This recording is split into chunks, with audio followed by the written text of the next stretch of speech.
કેશોદમાં જલારામ મંદિરે મેગા કેમ્પનું આયોજન કરવામાં આવ્યું।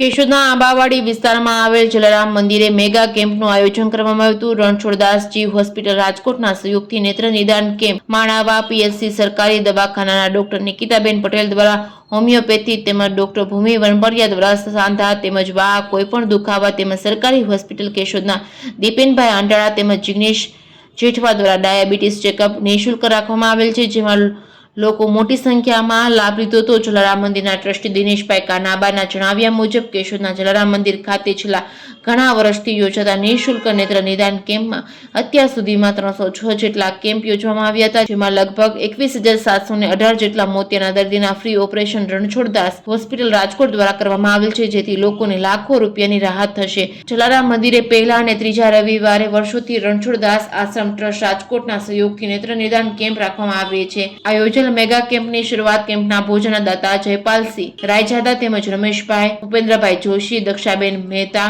ભૂમિબેન વણપરિયા, દિનેશભાઈ કાનાબાર, ડોક્ટર પારિતોષ પટેલ તેમજ હેમંતભાઈ ખેરવરા, ડોક્ટર નિકિતાબેન પટેલ, દીપેનભાઈ અંટાળા, ભીમભાઈ વગેરે મહેમાનો દ્વારા દીપ પ્રાગટ્ય કરી કેમ્પને ખુલ્લો મૂકવામાં આવ્યો હતો। Reporting by Raju Pandya, Keshod. જય જલારામ।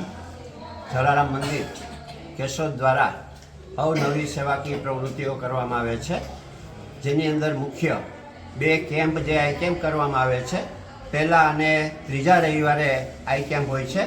આજે યોજાયેલા આ કેમ્પની અંદર લગભગ 300 ઉપરાંત દર્દીઓએ ભાગ લીધો હતો, જેમાં 174 દર્દીઓને 3 બસ દ્વારા રાજકોટ રણછોડદાસજી આશ્રમની અંદર આંખના ઓપરેશન માટે મોકલવામાં આવેલા છે।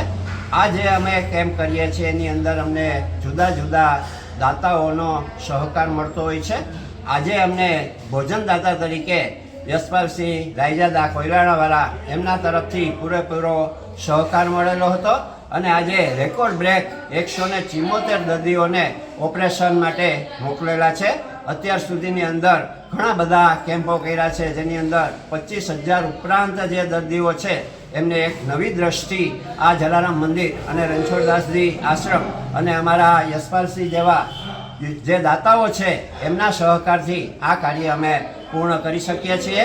દરેક આની અંદર અમને સાથ અને સહકાર આપે એવી અપેક્ષા। જય જલારામ।